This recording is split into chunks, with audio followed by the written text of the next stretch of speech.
Well, good evening, ladies and gentlemen. Welcome to episode 13, coincidentally enough, of Monday Night Monsters. Before we get underway, of course, hi, Ron. How are you this evening? I'm doing well, my friend. How are you doing? Very, very good. It's not quite as hot as it was last week, thankfully. So I don't know if you guys are, hopefully you're not too deep into the heat there. It's only in the 70s here, which I'm loving. It's in the mid 70s, but I'll tell you, it's not supposed to hit 70 again for about 10 days, if you can believe it. It's supposed to be in the 60s, supposed to be, get a little bit of a cold break. You know, believe it or not, I never mind that. I was born in January. I've got ice water in my veins, and I'm the guy who on the first day of summer can't wait till fall comes around. So for me, if it never gets above 70, I'll be just fine. Yeah, there you go. There you go. I just hope we can hear your little tree frogs croaking out there tonight. You know, I've got the window open, so I'm hoping the tree frogs will be back. I always love having them out there, although sometimes they do get a little bit on the distracting side. So we'll see how that goes tonight. I think they're out there conjuring some magic, which is appropriate enough for our show tonight. It is indeed. So yeah, we have a great show this evening. And folks, for those of you who may not have seen the announcement, so tonight we're going to be doing about a 90-minute show. We're running a little over on this evening's show just to give us some room to put in some good content here. And this is also going to serve as our season finale. Our 13th episode is going to be our big break before we go on our summer hiatus. Both Ron and I have big summers ahead of us with a whole lot of events going on. But please do not worry. We will be back in September. We've got a great show planned for our relaunch in September. And we are very much hoping that after all the cookouts and barbecues and fireworks and great things that happen this summer, that you folks will be back to see us again in the early fall. So I saw Pepper in there. Hi, Pepper and Jeff. Welcome back, guys. I didn't catch everybody who was in there, but welcome back and welcome aboard, everybody. Yeah, I'm excited. I had a great time with you, Christopher. I couldn't ask to do this with anybody else. And it was always eye-opening and illuminating for me. And I learned so much from all of our broadcasts. And I learned just as much from the audience as well, too, who are some of the best in the business. You folks out there, you dropped some amazing questions. You've had great suggestions and definitely taught us a thing or two. And Ron, you've certainly taught me some great stuff over this period. And these topics have been wonderful to explore. As I've mentioned many times before in previous weeks, I've really gotten an education over these last couple of months doing this and found out things that I never knew. Things about monsters, about folklore, ancient religions, and even plenty of stuff about computers because we've of course had our share of technical difficulties here, but this is my first ever live stream that I'm doing. And so I don't know if it's yours, but it's been a technical education as well. And so we're trying to get things smoothed out as we go. Yeah, for me as well, too. And at the end of the day, you learn so much about who we are as humans. And what is so great about this show, and it's a great bookend because last week was sharks, which are solely natural creatures. This week is about witches, which are completely human beings that we have now cast as the monster. And actually, that's an amazing point and one that I wanted to address because this is going to be probably the most unique and different show we have done so far because the topic has a great deal of controversy behind it. Of course, there are modern witches alive today who are very real, very genuine people. And of all of the stories and all the monsters and folklore creatures that we've spoken about, witches are certainly not only the most human, but they are the ones who we have to talk about a body count. This is the topic of witchcraft, and the fear of witchcraft has led to the death of real live human beings, and that makes this a much edgier, much harder topic, and a much more sensitive topic as well. And I hope that we're going to be able to treat this today with sensitivity and with and with integrity, and really give you guys a good background on how witches came to become one of our most well known and one of our most frightening monsters, and how we managed possibly to vilify live human beings along the way. So right, and that's a very good point, my friend. I know that we're not going to dwell too much on prehistory tonight, but if you look at the the historical record from Egypt and Mesopotamia, the idea of the persecution of the witch or the other who was outside the boundaries of normal patriarchal society, this kind of vilification, this kind of persecution is as old as we are as a civilization. As a matter of fact, a subject that Ron had sent me some great material on a PowerPoint that he had did on the subject, and so I'm going to jump ahead a little bit to one of our slides, which I think is appropriate right now, that I had not heard about, and this is the Muklu Tablets, which is a really fascinating archaeological find, dates back to about 700 BC, which is a collection of spells, incantations, and rituals which were designed specifically to ward off and thwart witches. And it's a fascinating subject that I read just a little bit about. I would imagine, Ron, at this point, you probably are a better authority on this than I am, but what a fascinating subject, and I did not know that this existed. It's interesting because it's basically fighting magic against magic. So my question is, from a historical point of view, is what kind of magic are you fighting? If there is good magic out there and bad magic, and this is before any kind of Judeo-Christian influence within that area, although there will be an idea of right and wrong, of course. But what is actually going on there? What kind of talismans do you need whenever you are fighting against magic itself? And I think that is whenever we get into the idea that these are spells cast by people who are outside of the patriarchal society. And that's something that we'll get into. This is going to be a great sociological perspective as well, too, because for the most part, magic was acceptable if it was in the hands of those who were responsible for such things, generally men who could read and write. However, whenever it was in the hands of women, that is whenever it became very scary, and that is because it usurped the patriarchal society at that time, and then women have then been cast as something to be avoided and something to be feared, which is with us to this day. So we're going back 3, 4, 5,000 years here whenever we see this slow development, slow evolution of the magic worker, of the woman who was, you would come to be a midwife or come to for medical advice or what have you. How this woman was so esteemed within society, and then 3,000, 4,000 years later, we were hanging her from a tree.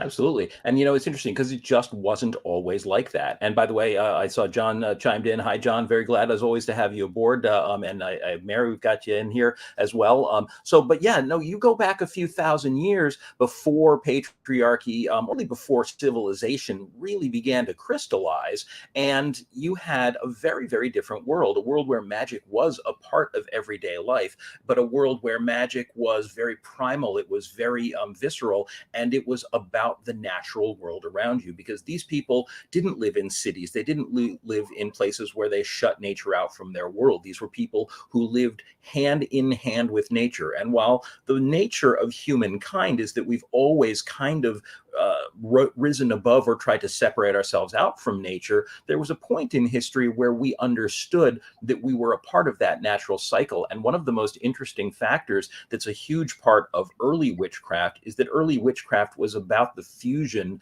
of humankind with nature. It was about recognizing the communion and the connection that we had to nature and trying to manipulate it for our own well-being. And while that may sound on the surface as if it was a bad thing, the truth is that that's how all of us interact with the world all the time. We always try to interact with and manipulate the world for our best interests, and they did it magically in the beginning. And that led to there being magic that was tribal magic. There was magic that was men's magic. There was magic that was women's magic. A very first show we ever did, when we were talking about werewolves, shape-shifting, lycanthropy, and that kind of thing, was about a magical practice that was primarily focused in the early days on men, because it was hunting magic for the most part that led to the evolution of these shape-shifting myths. But the women's magic went in a different direction. Now this, sorry, pulling up another slide here. So early magic often attempted to influence natural forces to ensure successful hunts, fertility among the livestock. They didn't really have to usually worry too much about fertility among humans. People were having babies left and right, but fertility in the livestock was an important part of survival. And of course, good weather, not just good weather for hunting, but making sure that the winters weren't too harsh, that the summers weren't too hot. And so magic was directly influencing the natural world. But there came a point in history where they also began to recognize that you could celebrate nature, you could celebrate a good harvest or the coming of the summer, that first day when the first flowers were coming up through the snow. And so a lot of early magical rituals and some of the origins of religious practice came about as celebratory rituals that seasonally would come up, to appease or honor people, that or the beings, the sort of natural beings that they believed controlled the fate of the world. Yeah, the idea of the wheel of the year, that we are a part of this cyclical nature, that we are part of this. If you, it's very appropriate, because if you were in a society without any kind of street lights and you were dependent upon the world around you, the idea of what constellation shows itself when was very important, because that's whenever you knew when to start harvesting or start planting. You knew whenever wintertime was going to be coming. So without any kind of calendars, without any kind of way to, without any prognosticators on your news, you had to depend upon the natural world giving you clues about what was going to happen. And it was gathering this information from these clues that must have seemed like utter magic to the people that did not understand it. Absolutely, and this is, of course, something that I think you pointed out in your paperwork that you sent me, is that this is in a lot of ways the rise of shamanism. The idea that there would be members of the tribe who were more observant, members of the tribe who, I mean, in any point in any civilization, there are people who are more astute and people who are less. But the ones who are more astute, more observant, had a better sense of the cycles of nature, would seem to have practically magical understandings of these things, and so these people would be able to notice that the birds were migrating a little early this year, or notice that the frost, the permafrost, was lasting a little bit later in the season, and be able to make predictions based on that. And their powers must have seemed truly miraculous. And so to those people, you'd be likely not only to attribute some kind of magical power or even some kind of connection to the gods, but maybe authority as well. And so it wouldn't be unusual for a person like that to be given, a bigger vote at a tribal council, or even possibly a position of leadership. And so in those earliest of human civilizations, I believe that we considered magical ability, being a wizard, being a witch, being a holy person, to be something that was sacred and something that was given an honor. Yeah, but magic is a loaded term nowadays. If you think about it, a child sees the world with nothing but eyes that see magic all around them. And if we were more in that kind of infantile state before all the technology, every natural thing that occurred around us must have seemed magical. A snowstorm or lightnings, all this kind of stuff had to be unbelievable and interesting and exciting for pre-scientific communities.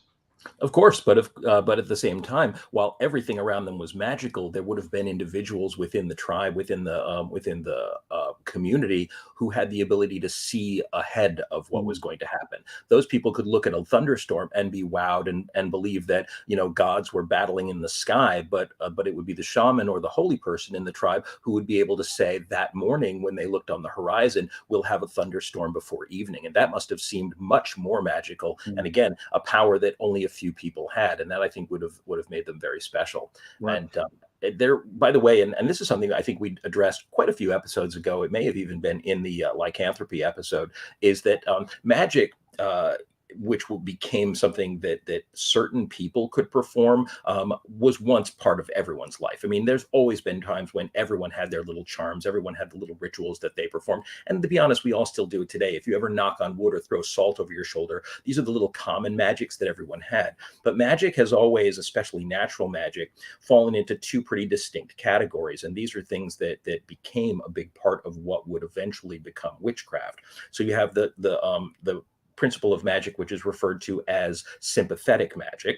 And sympathetic magic is the idea of sympathy, meaning a connection, that an object that is a part of something like hair or a bone or a claw would actually retain the power and retain the connection to whatever its source was. And so by wearing an amulet of a bear's claw or putting on a pelt of a wolf, you could absorb some of the power of that creature or in some way be connected to them.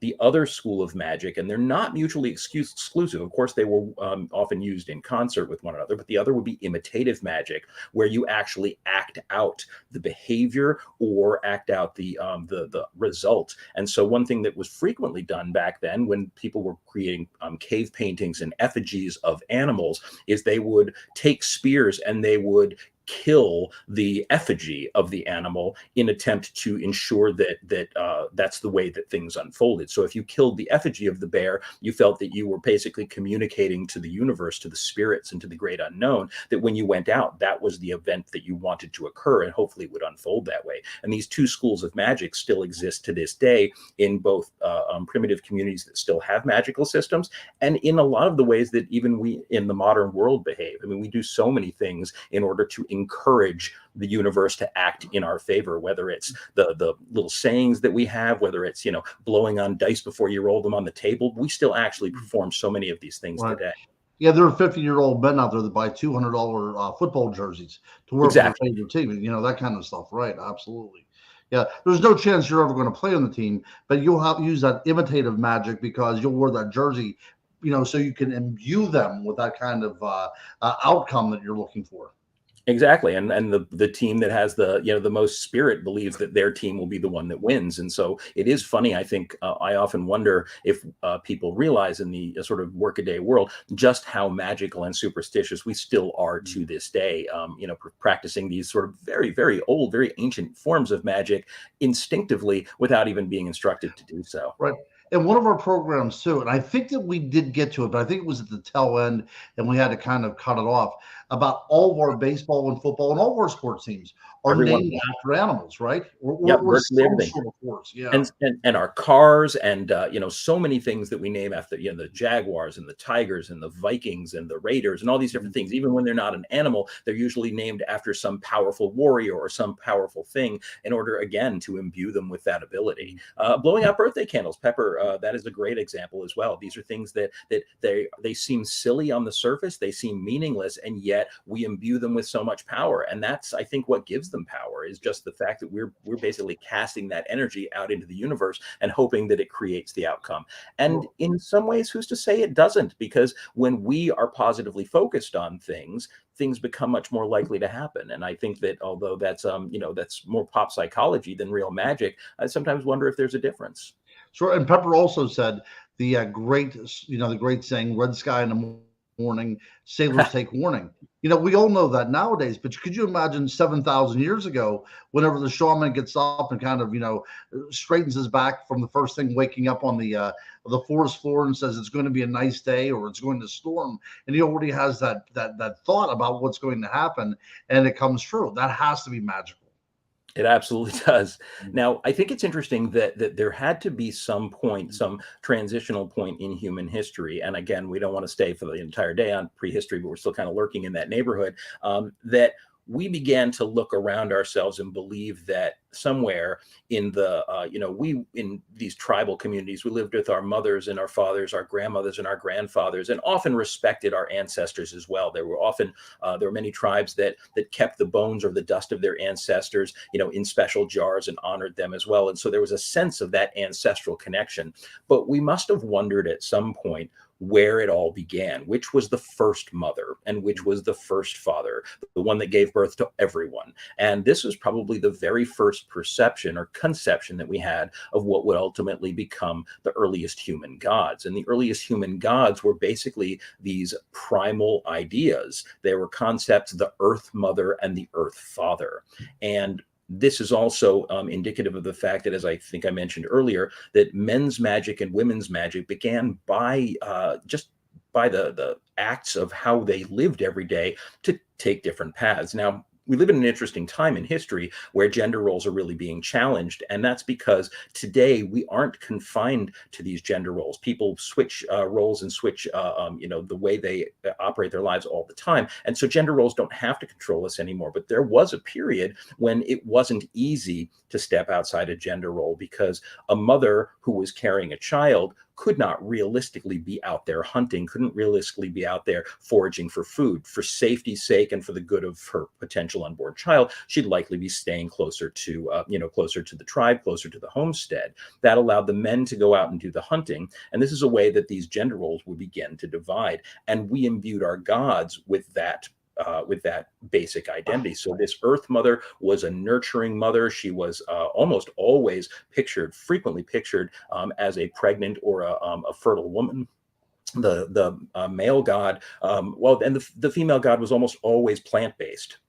She was the god of the earth. She was the god of fertility, where the male god tended to be more animalistic. And they both had their earthy aspects, but the male god tended to be a horned god. He usually represented a prey animal or a predator animal, and sometimes a communion of both of those things, because we did tend to think that all of the world was part of one, not really separate thing, and everything flowed into one another. And these primal god forms are something that I think really became the very first religious practice. Yeah, I think there's, without question, you have to consider that these nature religions were indeed the first religions, even though they probably did not have a dogma attached to them and no scripture. So in the way we formalize religion, it wouldn't quite be considered that, but it would definitely be a proto-religion whenever the world outside was, it gave and it took away from us, didn't it? I mean, the world is so chaotic that it can grow us crops, but it can also it cause droughts, it can cause floods. So the world was, in a way, sort of like a very ambivalent parent. They would reward sometimes, and sometimes they would punish you as well. So that was a way that you had to, you had to appease, you had to propitiate, you had to appropriate, all this kind of stuff that was going on in the world led up to the idea now of organized religion later down the road. But at this time, human beings had not quite made God in their own image yet. That was still a while off. But you see definitely this anthropomorphic style going on, but not quite the 100% thing that we see nowadays. No, in fact, again, this is a point in history when we still considered ourselves to be a part and parcel with nature. We hadn't quite come to that point in civilization where we began to see ourselves as above nature, began to see ourselves apart from it. And that was the transitional point, I believe, when we began to think of animals and natural phenomena as something that was not just beneath us, but that was lower than us. Mm-hmm. And that, I think, is probably one of the real points where we started to cross the threshold into what will be the fear of witchcraft that would grow later, because so much of it was about believing that anything animalistic, anything primal tended to be dirty, tended to be lesser, and tended to be base. And this is how we would vilify people who practice magic going forward. Right. Excellent point. And we've talked about this on numerous shows. So for those people that are just watching now and you want to go back, you have 13 episodes to watch to catch up by the time we come back in September. But I've said before as well, too, the moment that we as civilization started to build walls and live behind those walls, what was at the other side of those walls now became the other, the things to fear. Absolutely. That was where the things that go bump in the night lived. And that is where all this kind of stuff is coming from. And as you can see, we're kind of at that verge right here, whenever the nature religion is soon going to be fading away, because now we're going to have walls. And alas, we have separated ourselves from nature kind of like once and for all, as a matter of fact. And I think prior to this era, prior to agriculture, prior to walls and aqueducts and the things that made us apart, allowed us to set ourselves apart from civilization, we didn't tend to hold the rest of nature responsible for the badness that would happen to us. If a lion or a tiger slipped into our encampment and took a child or killed somebody, we would want to hunt the creature that did the deed, but we wouldn't want to eliminate the entire species. And that's the thing that I think changed a lot, is that we began to think that wildness was wrong, wildness is evil. And so we were able to vilify animals, and we do this all the time. Actually, our shark episode was a great example of that, where because sharks are predatory and because sharks can and occasionally do kill people, our response to them is wildly disproportionate. If one shark kills one person, we want to send out boats and kill every shark that we can find. And that's definitely a terrible imbalance in nature. And I think that this is something that was a loss for humanity, because I think once upon a time we felt that keeping the balance of nature was crucial. Keeping the balance of nature was one of the most primary aspects of being a part of this planet. But when we lost that ability to see it that way, when we started to think that we were above it all and shouldn't be subject to the rest of the rules that the world, the natural world, exists by, I think that division began to be destructive for us. Beautifully said, Christopher. Could you show the slide again of the horn god and the Venus of Willendorf that you just had? Of course. There? Yeah. So there we go. So now I do want to ask you a question. So the Venus of Willendorf was basically reviewed. A lot of papers were written during the Victorian period. Do you believe that this is in fact based upon a fertility figure, or do you think, as some historians are suggesting in a review of Puritan literature, that the Puritans were so hyper sensitive whenever it came to sex and fertility practices that everything they discovered was in fact a fertility figure? What is your take on that? Because this is one of those iconic moments in human history where art actually represents something. One of the very first pieces of figurative art ever found. What is your take on the Venus of Willendorf? It's a very, very good question, and it's a tough one, because the truth is that it is hard to know for sure. It's obviously intricately carved. It's something that's a beautiful piece of artwork that's a little more detailed than many of the figures that had been found from similar eras in history. And so the person who did this was not casually just whittling for fun. The person who created this is somebody who obviously had reverence for it. And I think that reverence is probably what tells us that, if nothing else, it was an idealized image. Now, today, when we very much value people who are slim and muscular, because that's the 20th and late 19th and early 20th century ideal of people, we think the idea of a person being corpulent, being heavy and round and what they call Rubenesque is a turnoff. But when people were choosing mates, they would look for things in the mate that seemed indicative of the gender, basically. And so a woman who had what they would frequently refer to as childbirthing hips, large hips, large breasts, which would be good for suckling children, these would have been attractive ideas. You would have believed that if you were going to, partner with this woman, that she would be a good mother and that she would be providing, and her weight and her size would all communicate to you that she was well fed, that she was, strong and powerful, as opposed to some skinny, pale creature that you wouldn't think was capable of bearing your children. For men, it would have been the same thing. A short and squat, barrel-chested man covered with hair would have evoked the manly ideal. Now, today, we often laugh at people who look like this, and because it's not the perfect ideal in this modern world. We'd have people who are, shaved until there's not a hair left on their body, and they're slim and they're tight, and it's a very, very different world. But I would tend to still lean towards the idea that it was probably a fertility figure, or at the very least, and this is going to sound really funny, but or at the very least, kind of like an early form of pornography in being something that was a sexualized and very, very idealized image. Because let's be honest, we love looking at the things we are attracted to. And so a passionate sculptor who created an image of the perfect woman that we would later interpret as a fertility symbol might have just been creating something that was the magical outcome he wanted to achieve. Sure. I will tell you, I want to tell you and the listeners and see what they have to say about that. In the past 30 years, two other theories have come out. One of the theories is that the Venus of Willendorf was nothing more than a child's toy, like a doll. It seems a little bit too intricate for that, from my perspective. The second one, and this is a very intriguing theory, is that it was designed to show a young woman how to make that particular hairstyle.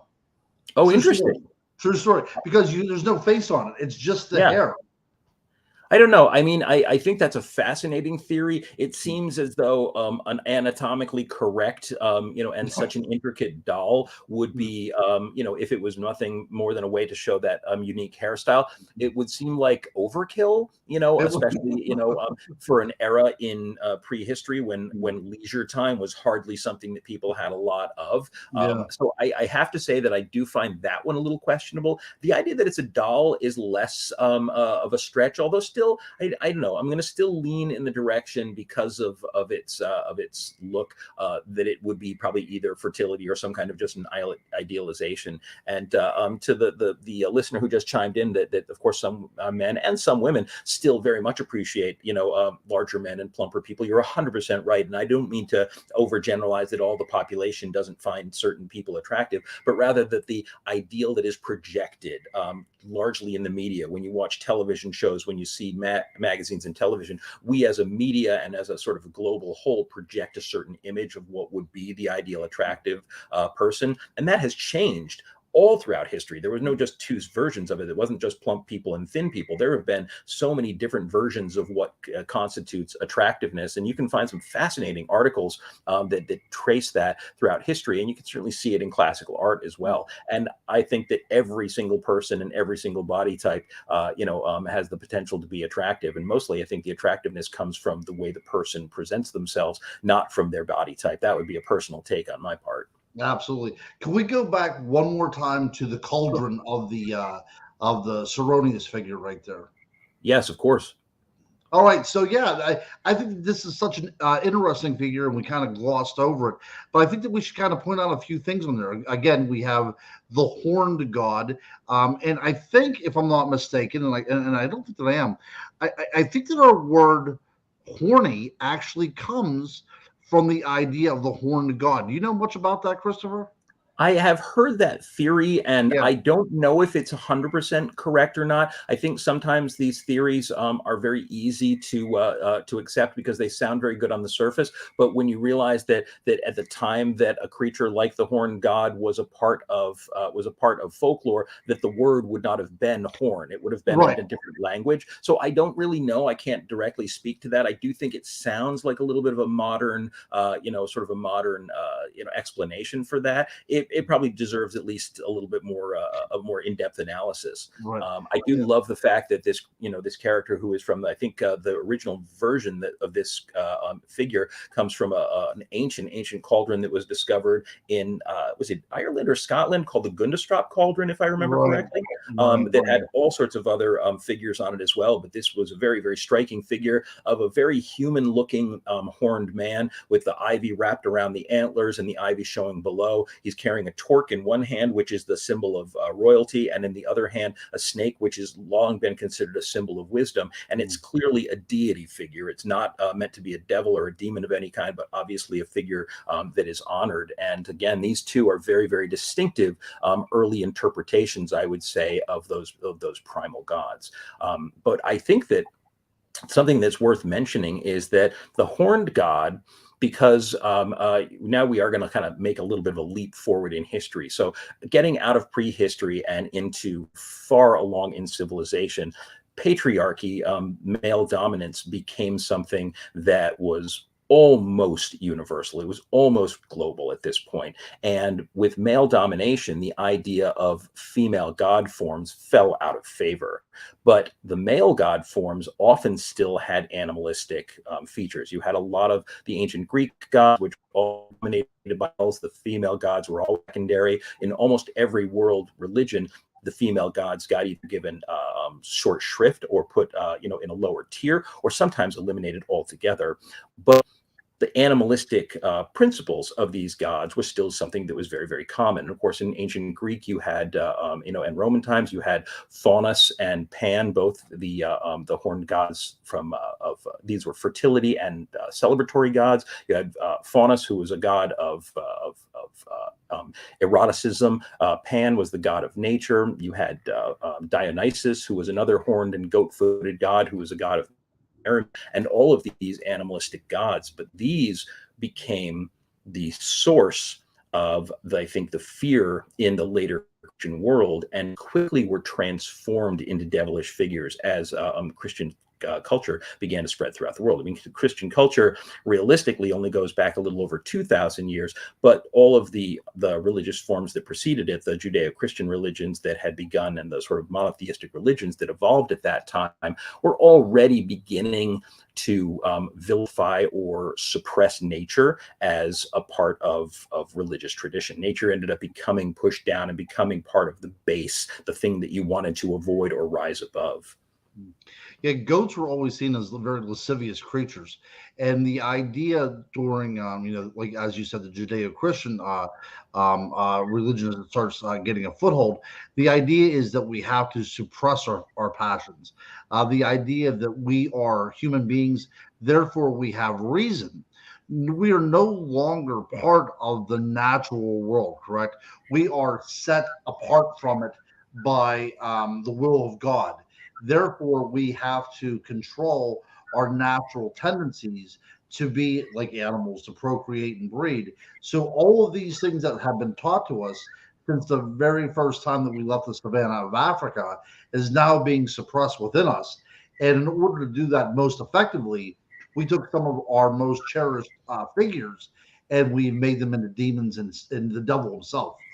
And of course, it was a reasonably easy transition because the early Christian scriptures, the early Christian documents, or rather pre-Christian, I apologize, the pre-Christian documents, the early monotheistic and religions in the scriptures refer to man as having dominion over nature, and it suggests in the book of Genesis, of course, that nature was put there for man purposes. It was for his use and for his use only. It was basically your private larder. It was your private playground, and man was placed above it all. And so the idea that any animalistic tendency or animalistic aspect within a god would make a god seem or a magical figure seem dirty or unclean to us. And so it was very, very easy.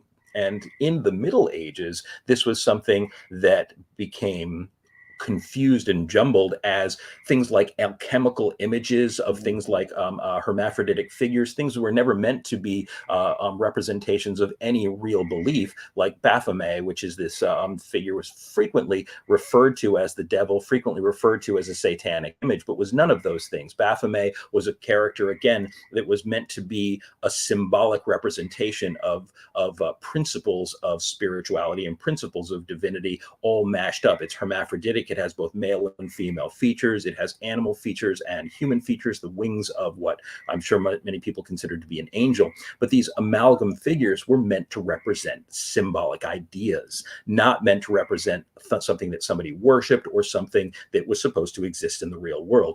But looking at this mysterious, sort of multifaceted creature, it made it very easy for people in these burgeoning religions, including the newly formed Christian religions, to consider them to be evil, consider them to be the forces of darkness. And so transferring them into the classic red-horned devil was a very, very easy leap. Yeah, and Jeff Hilton made a very good point here as well too. The idea of the word pagan as well, which does indeed mean, country folk, the same way, the same root where we get heathen from, which means the exactly. Someone that lives out in the country. It's because in the cities, this was predominantly Christian. There was no time for these kind of folk ways. But if you did go into the country and the less civilized places, people were still holding on to these folk ways. Absolutely. Absolutely, they were. To give this up. And I'm sure that some of these things existed up into the 1700s, if not even into the current era. I think when we talked about our vampire episode, we can see in places in Romania that most certainly some of these folk beliefs are still holding on to this very day, And yeah, so but I do want to say, so it seems that people believed in so much in this idea of the world being in constant vibrational union. Okay, the idea that we should be in union with nature has always kind of been there. And I had a professor tell me whenever I was in graduate school that if you look at a Catholic church, You look at, especially the ones that were built in the Gothic period, you see all this kind of rib vaulting and everything. So whenever you walk into the church, it is almost as if you're walking into the woods, into a sacred garden or sacred wooded glen. And about all through the church as well, too, are these fountains of water, either for blessing yourself or baptismal fountains. So in a church itself, it does appear that there's still the trappings of that naturalistic world still implicit within the Catholic religion, because we simply didn't want to give that part up. And it was almost impossible to drive it out of the people. And so one of the things that was very common, and this is an interesting topic, because within the pagan, modern neo-pagan community, the people who still practice witchcraft and other pagan religions to this day, and there are many, many of them, there are interesting truths that we've forgotten, but there's also folklore that is manufactured to help to uphold or base the religion. So just like there is folklore about witches that is untrue, there's folklore from the witches that is untrue. And all of it together is we all try to create a narrative that supports our point of view. And so in the middle of all of that, if you mash it all up together, you often end up finding the closest thing to an objective truth. Sometimes it's hard to get to that, but the truth that we do know, and it's pretty well documented, is that as the Christian faith spread across the world, spread out from the Middle East and across Europe, first of all, exactly what you were saying, that in the cities, the nobles, these were the powerful people, and these were the people who were valuable to the church, because you wanted to convert the kings, you wanted to convert the nobles and the lords. Those were the people who had power, and those were the people who had money, and so they were your valuable targets. So you convert them to your faith, and you don't worry about the common folk. You don't worry about the pagans, the paganists, the country people, or the heathens, the people who live within the heaths and among the heather. You don't worry about them because they don't really matter. They're going to work in the fields no matter what you do. So the spread of the Christian faith to the people of the common folk, the nature people, it was a slow process. And by the time it got around to it, you didn't necessarily even have missionaries that were converting these people. You just had edicts coming from the Lord on high. And to get the people to stop worshiping these horned gods and these these corpulent goddess figures, to get people to stop practicing their annual festivals, was nearly impossible.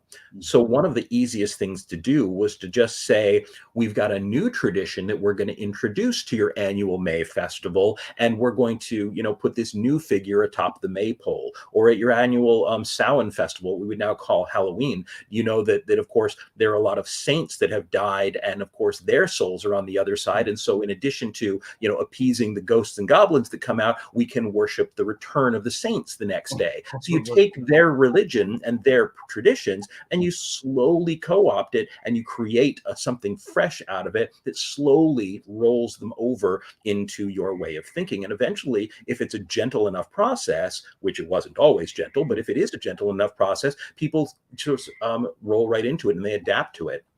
And so, of course, why wouldn't you make a church look like vaulted, trees rising into the, sky, have painted skies up there so it looks like you're in a grove of trees and fountains everywhere, because this is where people would have worshipped. So it was a perfect, it was a perfect rollover for them.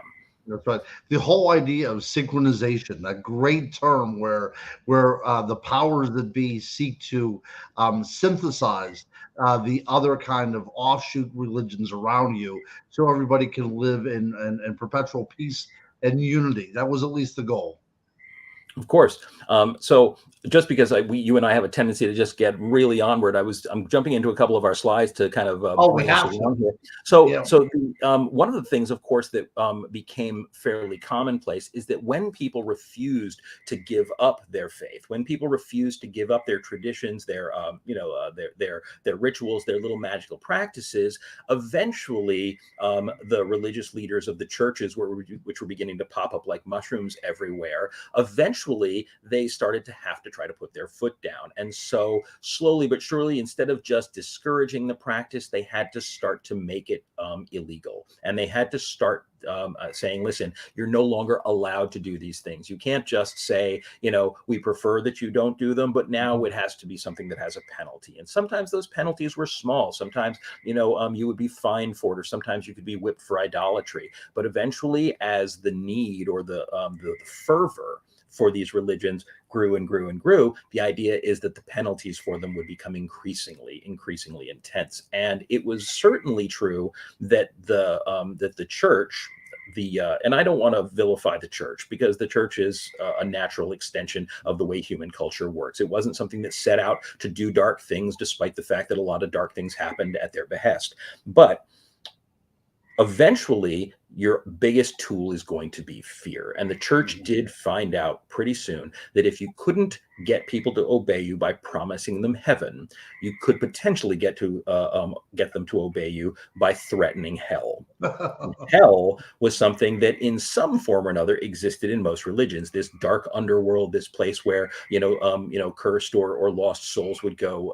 And as I said, it was very, very easy to transform that horned pagan figure into the devil, and to tell the people that this thing they've been honoring all along is actually a force of evil, and that it's deceiving them, and it's going to drag them down into hell.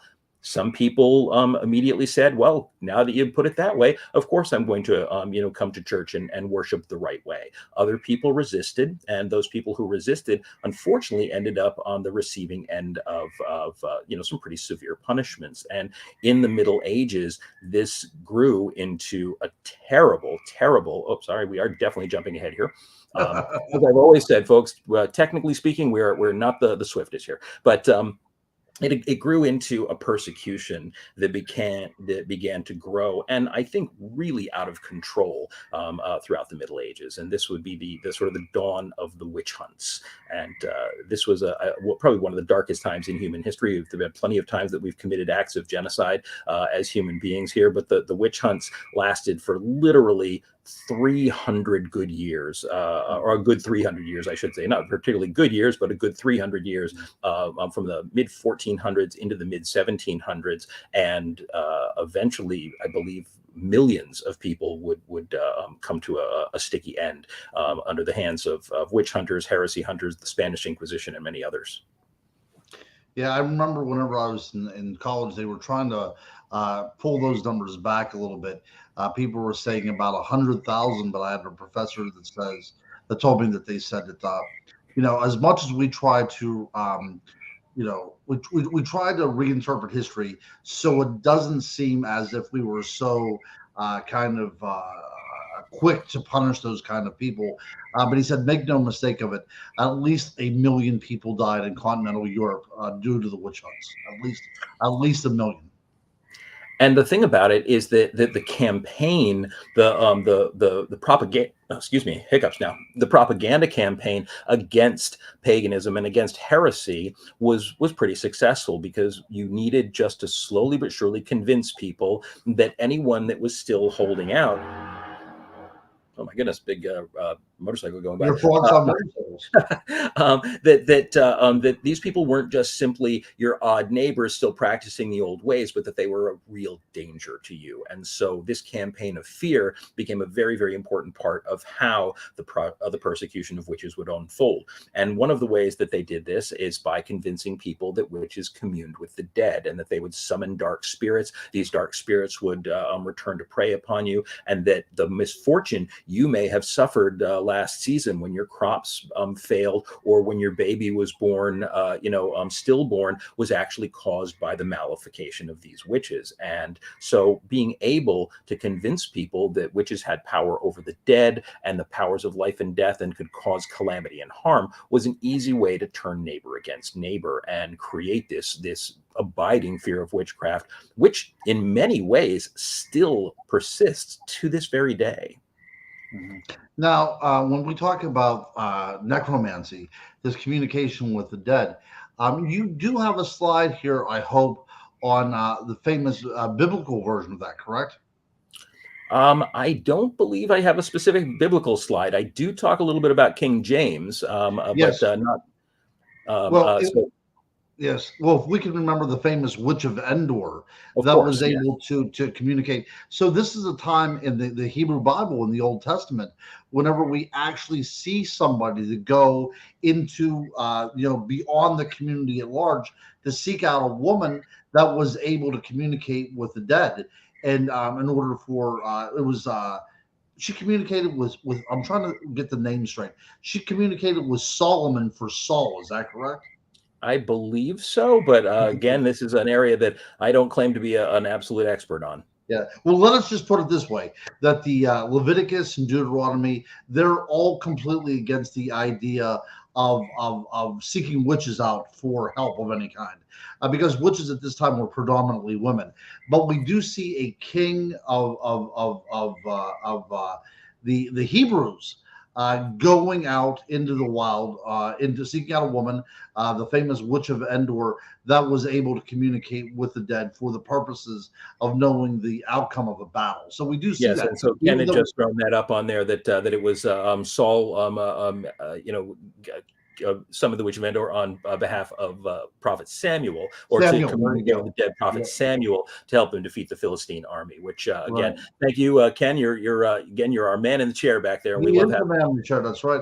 And when we had talked about this before, Christopher, this is a such a broad. We could spend the whole time talking just on prehistory or just on the Bible. But I did want to put that in there to show that the idea of necromancy is extremely ancient. It just doesn't appear out of nowhere in the Middle Ages. This is with us, 3,000 years before that. And Michelle, you're saying, so let me try that post again. Speaking in tongues was evidence of Celtic witches that they had reached across the veil and were speaking the language of the dead. This is a common belief, again, that witches possess this. And one of the interesting things about that, by the way, is that often the people themselves who were practicing witchcraft or practicing the old ways, remember that they were not completely apart from the world that they lived in. They too were a part of that world and had evolved with it. So often, and this is the part where things did get very confusing to identify what a witch truly was and whether witches were evil or not, is often the witches themselves would buy into some of the folklore and some of the propaganda. So a wise woman who had learned this from her, from her mother or from her grandmother, may say that she is communicating with the dead when she's prognosticating or predicting the weather, or using, a chicken foot dipped in blood, to create a spell, because they would learn from the people who went before, but the people who went before are no more immune to the propaganda either. And so witchcraft, in terms of being old pagan religion and folklore, this is one of the myths that is common within the pagan community, and that is very, very difficult to get around. Is that there is this idea of this unbroken, perfect lineage of witchcraft and of tradition that dates back to prehistory. But the truth is that it can't work that way. Humans don't work that way. We do evolve. We adopt the culture that is around us, and so the magical systems that these people used were contaminated by the folklore that had come along with it. And so even something like using names like Lucifer or the devil to refer to a horned god may have been something that happened because these folks were learning it from an imperfect system. And so you had witches who were not necessarily evil people even at this point in period in history, who were working positive magic and sometimes working revenge magic against somebody who had wronged them. So they were morally ambivalent and possibly even using the language of their own oppressors. And this made it very, very difficult to weed out the idea that these witches were evil, because we have this imagination, or this imaginary idea, that these witches were all perfectly innocent people who weren't doing anything wrong. But the truth is, in some cases, they were probably doing exactly what they were accused of, just because it was the part of the nature of the time and the nature of how people survived back then. And that makes it very, very difficult to really find the true core of morality in all of this, because while the witch hunters and the heresy seekers were certainly not doing God's work, they were committing acts that were ignorant and bigoted and evil. they often found easy targets when they found people practicing barbaric rituals that seemed to fit all of the possible, fit all of the template that they considered to be evil witchcraft, and that made it a very, very messy time. You know what these witch hunters needed? They needed to get some sort of document together that kind of, categorized everything so they could all be on the same page whenever they go out on the witch hunts. Like a tool, almost like a hammer against the witches. A hammer against witches would be awesome. Like, I mean, I think in the old terms that would be called the Malleus Maleficarum, wouldn't it? The hammer of witches. Yep, a detailed manual written by, what was it, Kramer and Sprengler, I believe, were the original authors of this. That's it was right. An incredibly detailed manual of torture and execution and questioning used to root out heresy and witchcraft. And this was a document which I have to say is probably one of the most heinous crimes against humanity ever perpetrated by designated representatives of the Christian church, because this literally was this was propaganda of the highest order. And one of the fascinating things about the witch trials at this period in history, one of the ideas is that you were directed to question witches and get a confession out of them, and you could kill them whether or not you got a confession. But there were different sort of statuses of the way you could execute a witch properly or improperly. But ultimately, your goal was, I guess, to get the points, as it were, from your higher up, of getting real confession so that you could communicate this to the people. And the questions were impossible to answer correctly, because you never said to a woman, "Are you a witch?" You would say to a woman, by the way, and yes, this was almost exclusively against women. There were very few men that were accused of witchcraft. There were a few, but it was comparatively a small number. But you would never say to a woman, "Are you a witch?" You would say, "When you signed your contract with the devil, on what day was it and who was with you?" And you couldn't say, "But I'm not a witch," because that would result in a much more aggressive pain that you were inflicted. They would poke you with something, with a poker that had been in the fire. They would stretch your body more. They would continue to ask you these questions. The only way they would relieve the pain is when you answered the question they asked, and the only answers you could give to the questions they asked were some kind of an affirmative. So this document, I may have said that there was some moral gray area in the pursuit of heresy, but this basically took the morality away. The morality was gone, and now this was an act of absolute evil being perpetrated against women by men who feared the power that women had. And this was a true change in the nature of the concept of witches and the persecution of witches, especially in medieval Europe.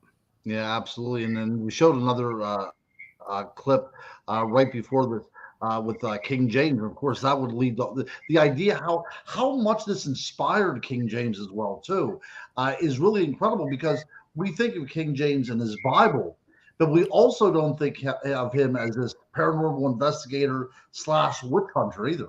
Yeah, he wrote an entire book on demonology and was fascinated, and also had a mortal fear of witches. I believe there's a story that he believed that a pair of witches had caused a storm, which was designed to sink the ship and kill him and his wife, and apparently developed both a mortal fear and a deep hatred of witches. And one of the interesting things about King James is that he was the first person to sponsor an English translation rather than the traditional Latin translation of the Bible, a translation of the Bible that could be read by any educated common European person. And so what's fascinating about this is a story that we don't know the absolute truth of, but that suggests, and there's a lot of reason to believe that there is truth to this, that thou shalt not suffer a witch to live, which is one of the great reasons, one of the great sort of justifiers for the torture of witches throughout Europe in this period, that was willingly or willfully mistranslated, because the original word in the King James Bible is pharmakia, which literally means poisoner. Now, the reason that there is sort of some wiggle room or some doubt in this story is the idea that while pharmakia does literally translate as poisoner, it's the idea that people still suggest that its connotation was always meant to be witches, as in herbalists and people who dealt with herbal medicine, and so that he wasn't mistranslating it, that it was simply, it was simply a loose translation of it. Other people suggest that he intentionally mistranslated it because he wanted to make sure that sorceresses, people who were practitioners of this old pagan magic, were persecuted. And it's hard to know. It's hard to know which one is the truth. But there are no parts of this story that make King James sound innocent in all of this, because he was the one who really opened the door to this widespread persecution. Now, the Inquisition was underway before this happened, but he made it. He basically justified it, and that unfortunately is a terrible choice. Sure. Now, it is believed that this whole King James business with these witches up in Scotland actually inspired Shakespeare to write Macbeth. The idea, and Shakespeare was writing at that time. That's true. Yes, that's right. And it's also been suggested that Shakespeare might have been helping write the King James Bible as well. So there's that connection.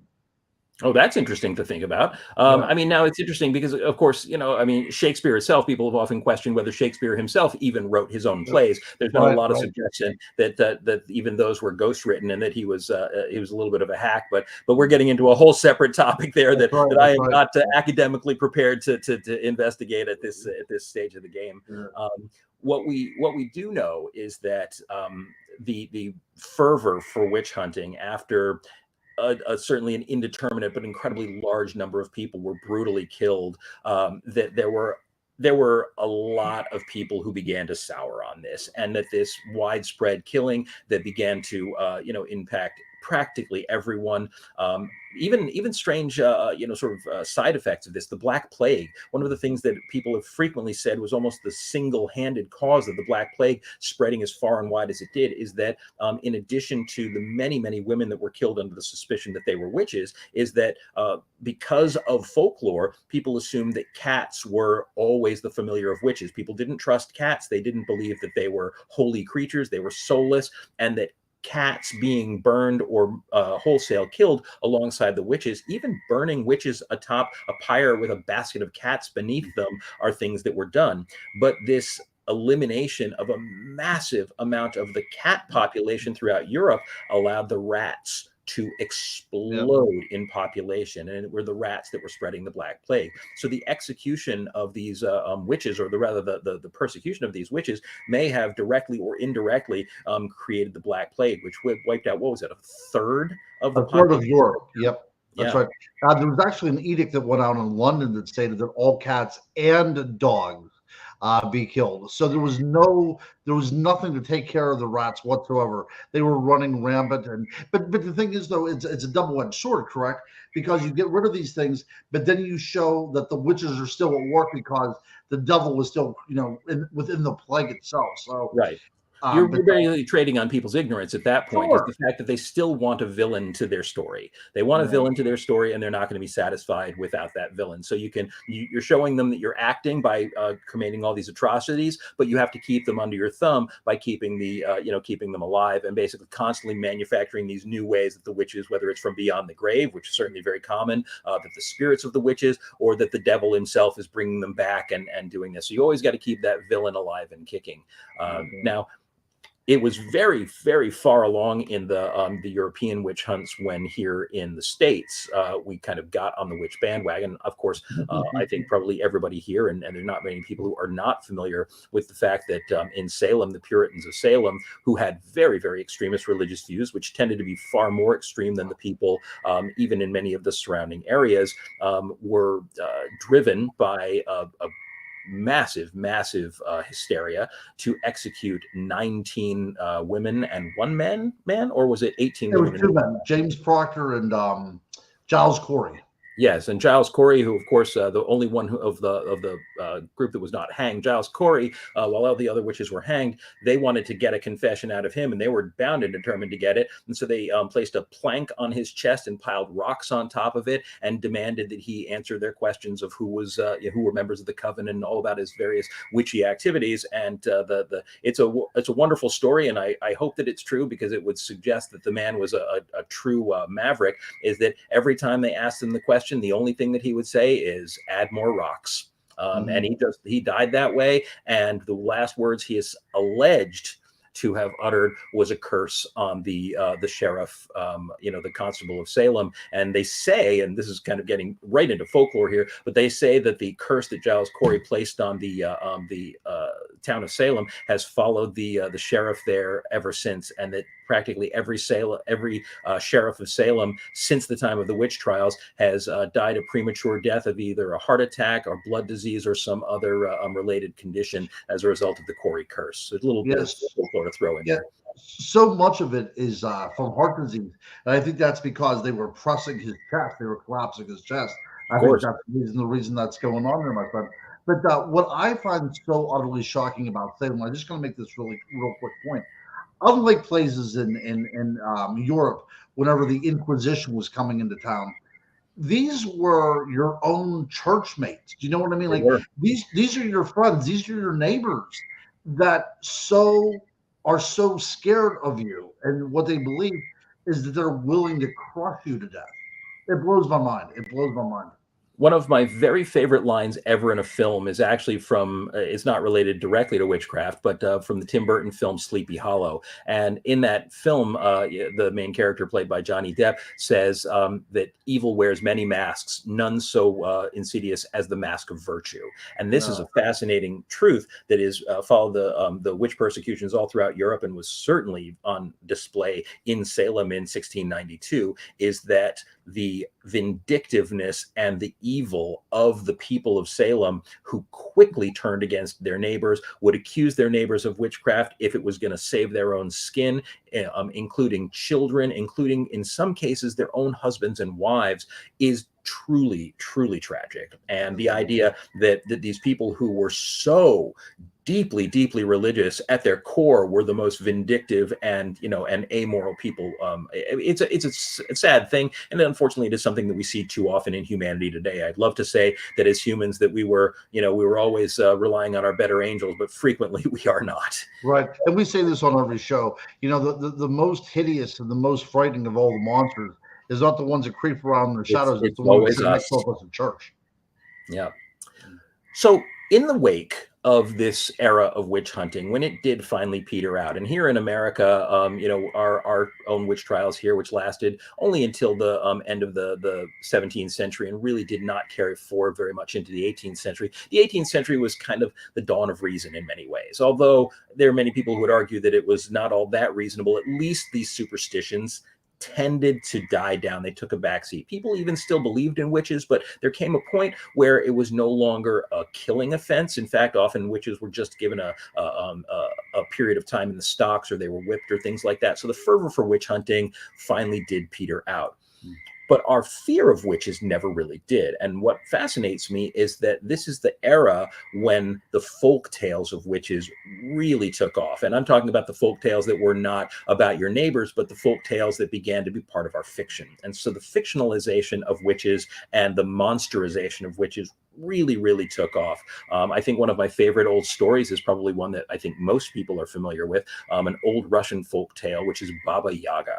Baba Yaga is one of the most classic witches in all of folklore. And in the story, if you remember it, and I'm going to butcher it here because I haven't read the original story in so many years, but in the story of Baba Yaga, there's a young girl who's a sweet girl, and her mother passes away. So her father takes a new wife, but the new wife is very cruel and she's very vindictive and clearly hates the little girl.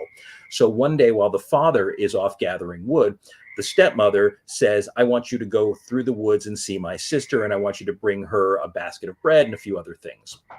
So the little girl knows that the stepmother is generally up to no good, but even still, she takes the little girl and she brings her.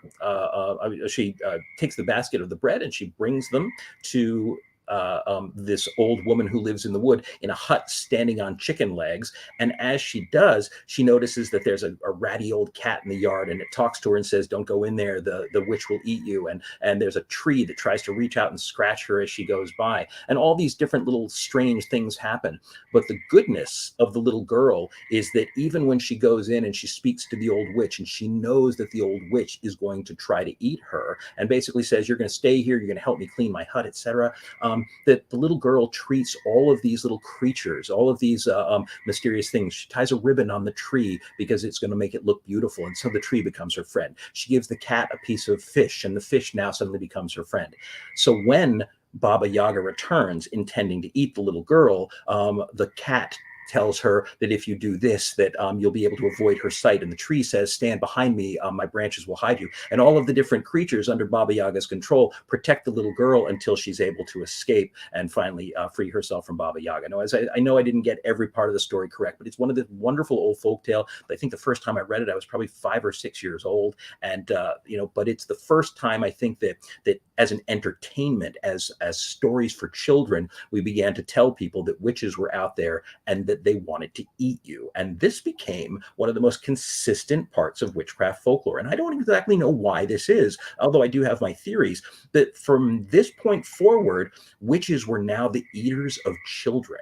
And this is something that is carried through almost every bit of witchcraft folklore going forward since that time. Obviously, the Hansel and Gretel story, which is, again, all specifically about a witch who lures children to her house in order to eat them. So it is fascinating to think that this became the identity of the witch. Right. So I have my theory. I'm interested to hear what your theory is. Just briefly, what is your theory on the eating of children? Where that derived from?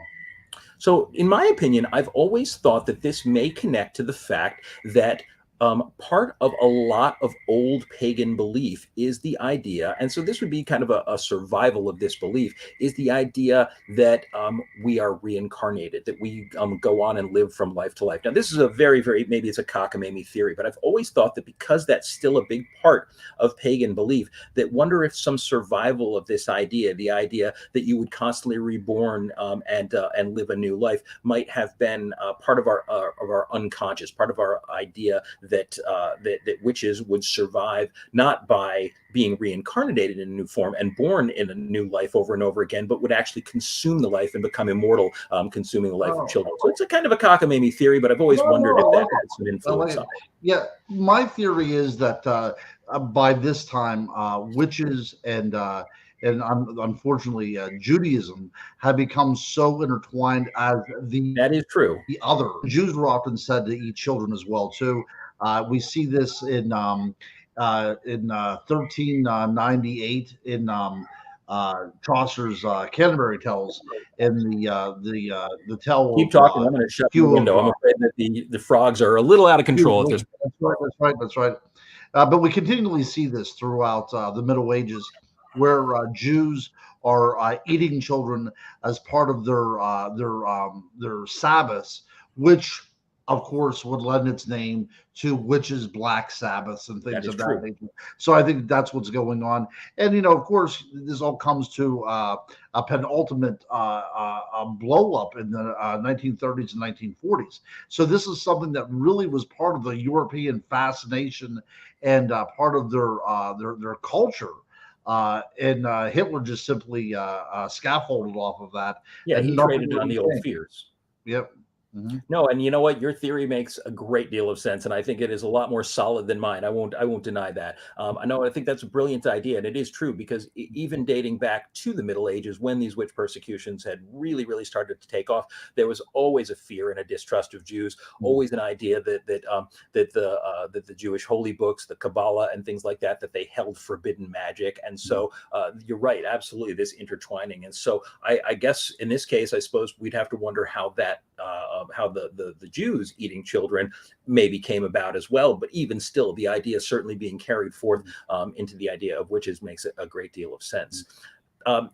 But it does pop up again and again and again. I mean, I think it's interesting because when you see that either the consuming of children or the sacrificing of children is such a common theme, even in children's literature. I mean, again, this is a very, very common thing. Roald Dahl's famous story, The Witches, is about witches that while they do not directly consume children, they specifically set out. These witches all hate children, and their entire purpose for existence, practically all of their malefic magic, is about cursing children, cursing them to be trapped in paintings until they grow old and die, cursing them to turn into mice and things like that. Of course, probably one of the most popular Halloween films ever made, has one of the darkest storylines imaginable. This would be Hocus Pocus, of course. It's a Disney film. It's a Disney film that I think everybody regards as fun and silly and lighthearted, which is truly strange if you imagine that the entire plot revolves around the fact that these witches want to kill every child in Salem and consume their life force to maintain their own youth. And even much darker horror films. Recent horror films like the brilliant Robert Eggers' brilliant film The Witch specifically starts out with witches kidnapping a child, and the disappearance of this child leads into most of the events of the film. But the idea of witches using children's life force in their magic is something that is a huge part of folklore. In fact, one of the most horrifying examples of this, and something that's very true in a lot of old folklore and still pops up in witch fiction, horror fiction all the time, is the idea that witches use the fat of unbaptized children in order to create their flying potions. And so they have to take children who are, basically newborn infants and catch them before they're baptized.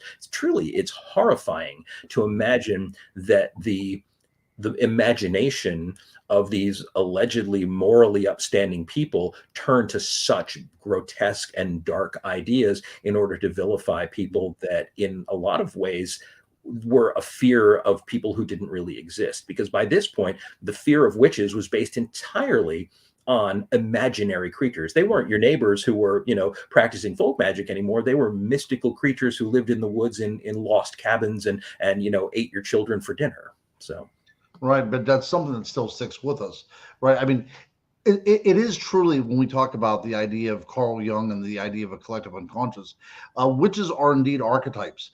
They're seen in every culture. We know how they operate. Even a young child can identify a witch just simply by our representation, because it's been done so long.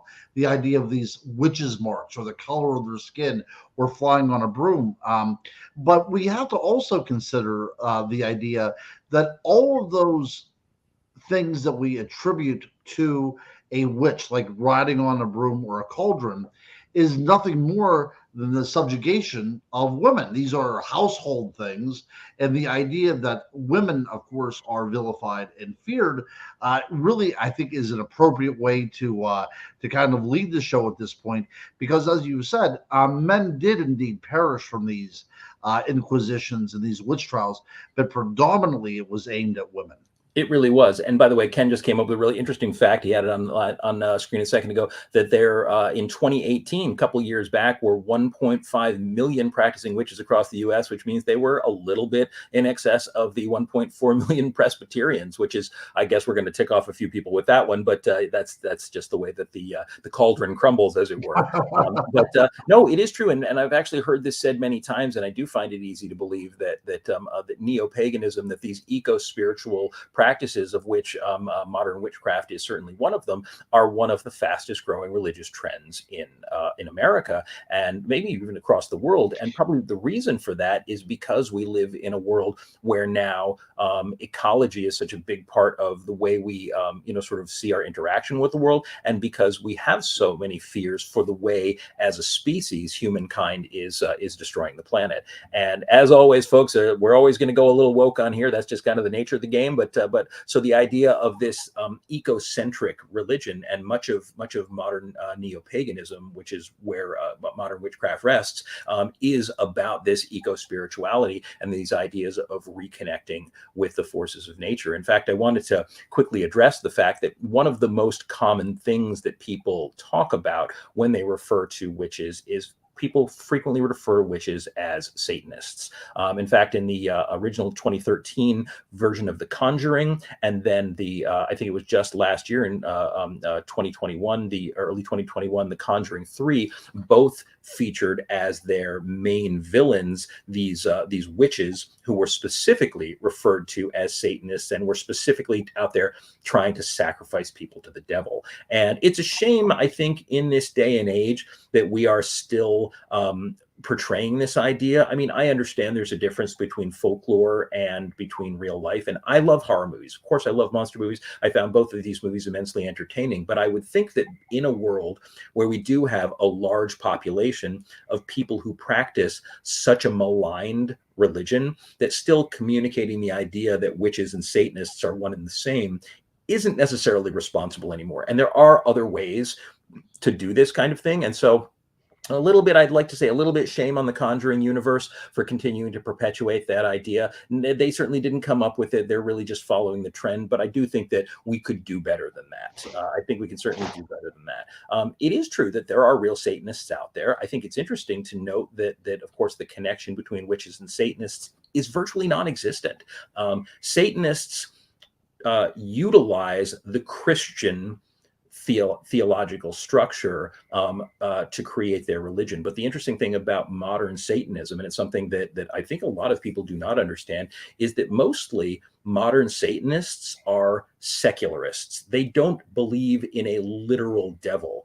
Satan to them is a symbolic idea of freedom against the oppression of the Christian church. And so this is something that, while, you know, I don't have a lot of friends who are Satanists or anything like that, but the idea that Satanists are somehow inherently bad people isn't really a true thing. Most Satanists are pretty down-to-earth people, and the faith, it's protected by the United States Constitution as much as any other is. Wiccans do not have a Christian worldview. They use Wiccans, by the way, Wicca being the root word that would eventually be evolved into witch, and that's what most, I think, modern witches do refer to themselves as. Wiccans have a much older perspective and a much older religion. It's a little bit of what I would call a salad bar religion, which is that they have taken traditions and folklore from a lot of different eras in history and kind of rolled it up to create a reconstruction of this primitive faith, but even still a completely legitimate way to look at the world. And there is truly no connection between the two. In fact, even their most common symbol, which are frequently mistaken for one another, the pentagrams, the satanic pentagram. A pentagram is meant in the pagan religions to represent the four primary elements: air, earth, water, and fire. And then the upward point in paganism is representing spirit. It represents the idea of an outstretched human figure and the spirit in ascendance. Because Satanism tends to be a secular religion and believes that the mortal world, this physical realm, is the most important, they have this idea of the inverted figure where the spirit is at the bottom, because they don't really consider spirituality important. They're a very, very secular practice. And even those two ideas are sort of inherently completely the opposite of one another. Yeah. Also, the pentagram, right? The pentagram is a good one. Pentacle is the wait. What are we talking? Wait. So the pentacle would be the pentagram surrounded by a circle, which is actually used by both, but okay. The pentagram would just be the star itself. Yes. Okay. So we have it in the Wiccan usage, and also I need to point out that this figure is also seen in many Catholic churches as well too. I was surprised to see it quite a few times, because it also represents all of nature in a balance as well too. Correct. Everything is kind of working together. So whenever you see the satanic one, everything is now chaos, right? It's thrown out of balance. Out of balance, at least the way I think certain people see the world. I mean, I respect the Satanist view. They don't believe that there is a supernatural, part of the universe, and so they have, in a sense, a somewhat atheistic perspective, but one that, because of so much time where certain groups have been oppressed by the dominant religions, they strike back against it by sort of uplifting the idea of this adversary. And it's an interesting perspective. It's not it's an angry sort of a perspective on religion. It's not one that I would adopt, but I respect what they do. And I will say this for the modern Satanists, is they frequently are the ones who stand up for religious freedom and defend other other groups when they're persecuted. So there is some merit to be given to them for that. So yeah, I think they're at least respectable, even if I don't necessarily agree with the way they conduct themselves. The last thing I wanted to do is just kind of address, because we have talked a little bit about modern paganism, and that there is a tremendous population out there in the world of modern people who are practicing neo-paganism. That could be Druidism, that could be Asatru, which is based on the Old Norse beliefs, and of course a tremendous number of Wiccans. And I'm going to do something which I have certainly not talked about online before, but I'm going to come out of the broom closet right here, and I'm going to tell you that I became a member of a coven back when I was 18 years old here in the state of Rhode Island, and we fought very, very hard to win tax exemption as a legitimate church recognized by the United States government, and we've won that fight. We became the first witches coven in the United States of America to actually win tax exemption. And to this day, while I am not a particularly devout Wiccan anymore, I still have an entirely pagan worldview, and very much associate with that perspective on the world. And what I do love about paganism is that paganism is about reconnecting with nature. It's focused on reestablishing the connection between humans and the natural world, which is lost, and it does very frequently put us at odds with the traditional religions, which do tend to put mankind above nature. I think a little while ago, Ron, you mentioned something called the Wheel of the Year, which is the 8 cyclical holidays, which are celebrated by modern neo-pagans, specifically Wiccans, beginning with Yule, which is, of course, where we get the idea of the Yule log and the Yule tree for Christmas. Imbolc, the beginning of the spring season. You have the spring equinox. You have Beltane, the 1st of May, which is a wonderful fertility holiday.